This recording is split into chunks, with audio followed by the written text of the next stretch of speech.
Hello everyone, welcome to rural academy. मैं हूं सुनील। तो आज की क्लास 10th वालों के लिए सबसे इंपॉर्टेंट होने वाली भाई, क्योंकि आज की क्लास में हम अपने ट्रिग्नोमेट्रिक रेशियो की चर्चा करने वाले हैं, है ना। 30 डिग्री के केस में हम सारे ट्रिग्नोमेट्रिक रेशियो को डील करने वाले हैं। हमने देखा है बहुत सारे बच्चे, है ना, चीज़ों को क्या करते हैं, सारे ट्रिग्नोमेट्रिक रेशियो को याद कर लेते हैं और थोड़ी सी मिस्टेक होने के कारण उसकी पूरी सॉल्यूशन गलत हो जाती है भाई। तो आज की क्लास में हम उसके सबसे बड़ी प्रॉब्लम्स को ख़त्म करने वाले हैं। तो हमने क्या किया है भाई, हमने एक ट्रायंगल ड्रॉ किया है ABC, है ना। हम 30 डिग्री की बात कर रहे हैं भाई, तो हमने एंगल C को क्या ले लिया है, 30 डिग्री। और आप जानते हो जिस एंगल्स की बात की जाती है भाई, उसके सामने की जो साइड होती है उसे हमें क्या लेना होता है भाई, परपेंडिकुलर लेना होता है। आई रिपीट, जिस एंगल्स की बात की जाती है ट्रिग्नोमेट्री में, उसके सामने की साइड हमेशा क्या होती है भाई, परपेंडिकुलर होती है। और आप जानते हो हाइपोटेनियस कभी भी चेंज नहीं होती, कभी भी चेंज नहीं होती। तो जो साइड बच गई हमारी कौन, BC, ये क्या कहलाएगी, हमारी बेस कहलाएगी। लेकिन जैसे हम इस एंगल्स की बात करेंगे, एंगल्स A की बात करेंगे, तो इसके सामने की साइड कौन, BC, अब ये हमारी क्या हो जाएगी, परपेंडिकुलर हो जाएगी और ये बेस हो जाएगी और ये हमारी हाइपोटेनियस हो जाने वाली है ना। तो हमें क्या करना है, जब भी हमें ट्रिग्नोमेट्री से रिलेटेड सवाल आए तो हमें क्या करना है, एक छोटा सा 30 का या 60 का जिसकी बात करें, उसका एक छोटा सा डायग्राम कहीं कॉर्नर पे ड्रॉ कर देना है भाई, है ना। और इसी की हेल्प से हम सारे रेशियो को डील करेंगे। तो 30 के सामने की साइड क्या है भाई, आपको AB, जिसे हमने क्या बोला है, परपेंडिकुलर। तो इसकी जो वैल्यू है हमेशा क्या लेनी है, आपको 1 लेनी है। और जो बेस है ना, उसकी वैल्यू हमेशा क्या लेनी है, आपको √3 लेनी है ना। तो जैसे ही आप इस ट्रायंगल ABC में पाइथागोरस थ्योरम अप्लाई करोगे तो इसकी वैल्यू क्या आ जाएगी भाई, आप देखो तो 1 का स्क्वायर 1, √3 का स्क्वायर 3, और 3 और 1 को जोड़ा तो 4, और √4 किसके इक्वल आती है भाई, आपको हो गए 2 के इक्वल, है ना।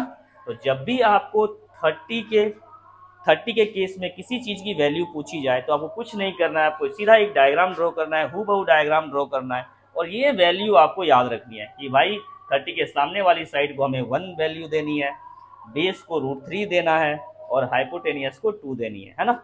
अब हम अपने सारे ट्रिग्नोमेट्रिक रेशियो को डील करेंगे भाई, है ना। तो साइन 30 डिग्री, आप जानते हो भाई साइन थीटा बराबर क्या होता है, आप कहोगे P/H, यही तो कहोगे भाई, P/H।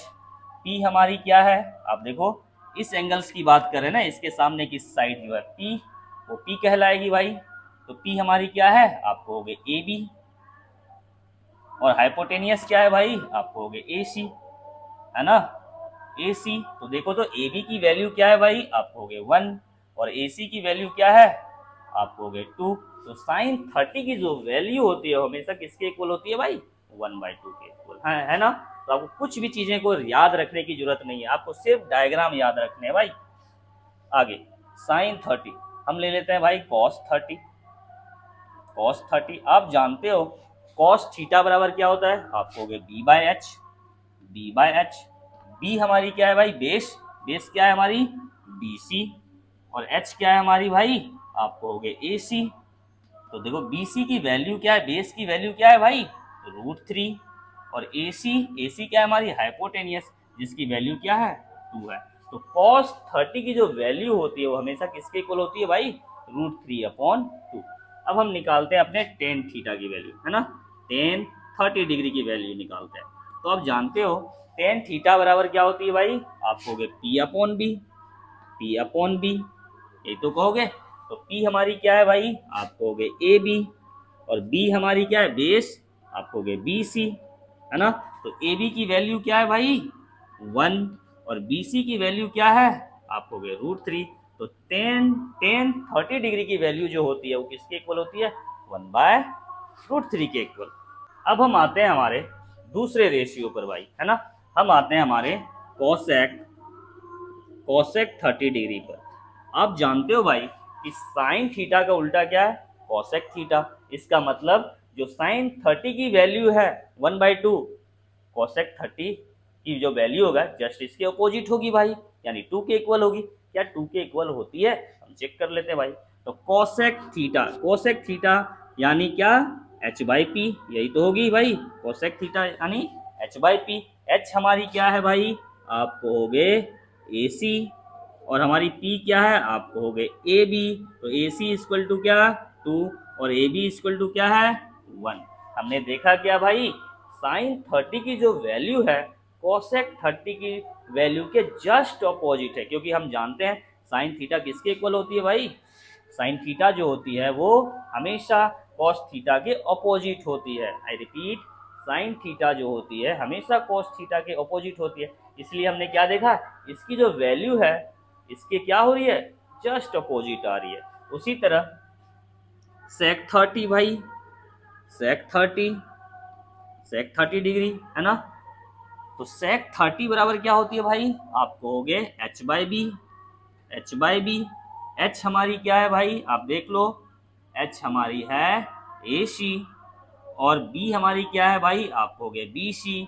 तो एच क्या, ए सी की वैल्यू 2 और बी सी की वैल्यू है भाई √3। हमने क्या देखा भाई, जो कोसेक 30 की जो वैल्यू है सेक 30 के जस्ट अपोजिट है, क्योंकि हम जानते हैं कॉस थीटा किसके अपोजिट होती है भाई, सेक थीटा के अपोजिट होती है। तो हमने क्या देखा, जो √3/2 इसकी जो वैल्यू थी यहाँ जाके क्या हो गई, जस्ट अपोजिट हो गई। उसी तरह अगली है हमारी कॉट 30 डिग्री। आप जानते हो टेन थीटा का अपोजिट क्या होता है, कॉट थीटा, यानी इसकी जो वैल्यू है वो भी अपोजिट हो जानी चाहिए। अब देखो तो कॉट बराबर क्या होगा, बी बाय, क्या बोलोगे आप, P, B by P. B यानी बेस क्या हमारी बी सी, और पी हमारी क्या भाई, आप हो गए ए बी। तो बी सी की वैल्यू क्या है √3 और ए बी की वैल्यू क्या है हमारी 1। तो आप देखो तो tan 30 की वैल्यू जस्ट cot 30 के क्या आ रही है भाई, अपोजिट हो रहा है, क्योंकि cot 30 tan 30 डिग्री के क्या होती है भाई, अपोजिट होती है। तो यहाँ से हमने देखा कि sin 30 की वैल्यू किसके अपोजिट होगी भाई, cosec 30 के अपोजिट होगी। cos 30 डिग्री की वैल्यू किसके अपोजिट होगी, sec 30 के।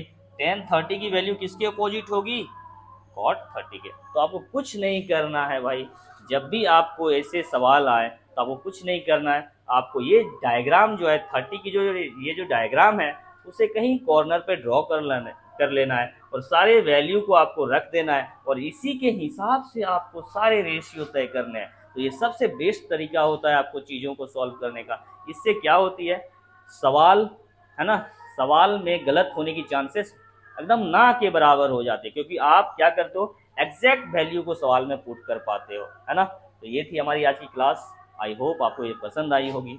अगर आपको हमारे कंटेंट और हमारे लॉजिक पसंद आते हैं तो हमें फॉलो करें, हमारे वीडियो को ज़्यादा से ज़्यादा शेयर करें। हम मिलते हैं अगली क्लास में एक नए रेशियो के साथ।